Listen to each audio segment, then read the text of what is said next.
Interrogation surprise. Qui est capable de me lire cette phrase correctement? Charles-Édouard? Voilà. Voilà. Est-ce que tu peux me lire ce qui est écrit au tableau, Charles-Édouard?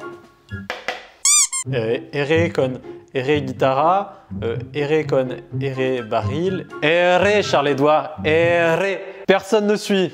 Je vais être obligé de tout reprendre encore une fois. Hola, buenas tardes. En el video de hoy vamos a ver cómo pronunciar la R en espagnol. Avant de voir concrètement comment s'entraîner à rouler les R, on peut déjà se demander pourquoi est-ce que c'est important de maîtriser la prononciation. Premier élément de réponse. Bien déjà parce que c'est cool de bien prononcer, ça fait un peu plus pro. Tu vas donner l'impression que tu maîtrises bien la langue et potentiellement tu pourras entendre ¿Estás seguro que tú eres francés? Hablas muy bien. Muchas gracias. Ça fait toujours plaisir honnêtement. Deuxième élément de réponse, la prononciation est importante si tu veux que l'on te comprenne. Par exemple, carro et carro n'ont pas les mêmes significations. Carro avec un seul R signifie cher et carro avec deux R signifie voiture. Perro avec deux R qui signifie chien, perro avec un seul R qui signifie mais.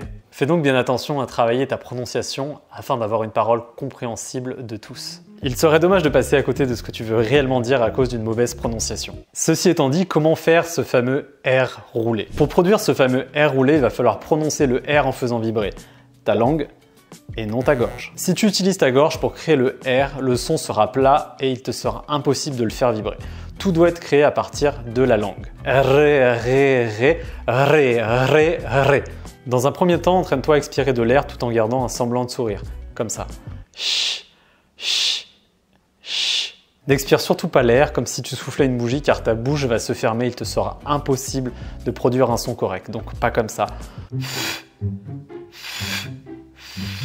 Mets ta langue sur le palais et essaye d'expirer l'air. Alors si tu n'as rien compris, regarde ce magnifique dessin qui t'illustre parfaitement comment positionner ta langue. Tu vas chercher le palais et tu essayes de souffler et de la faire vibrer. Comme ça. Ré, ré. Si tu essayes de prononcer le R avec la combinaison de ces deux éléments, tu devrais être en mesure de faire vibrer ta langue. Si tu n'y arrives pas et que tu as vraiment du mal, ce qui m'aide parfois c'est de lever les yeux comme si j'essayais de voir ma langue et de conscientiser l'action de faire vibrer la langue sur le palais. Comme ça. Ré, ré, et ré, ré. Ce n'est pas un son facile à produire car il n'existe pas en français.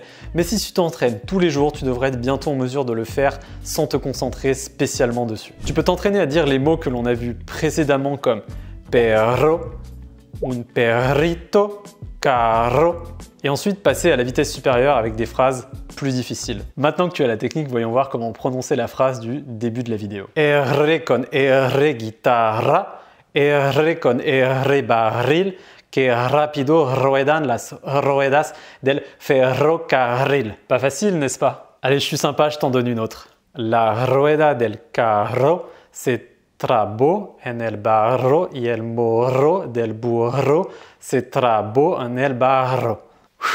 Avec ces explications, tu devrais être en mesure de pouvoir rouler les R comme un espagnol. Mets-moi dans les commentaires si tu as réussi et si tu es capable de lire les phrases que je t'ai données. C'est tout pour aujourd'hui, j'espère que la vidéo t'a plu et moi je te dis à une prochaine vidéo. Cuídate, nos vemos pronto.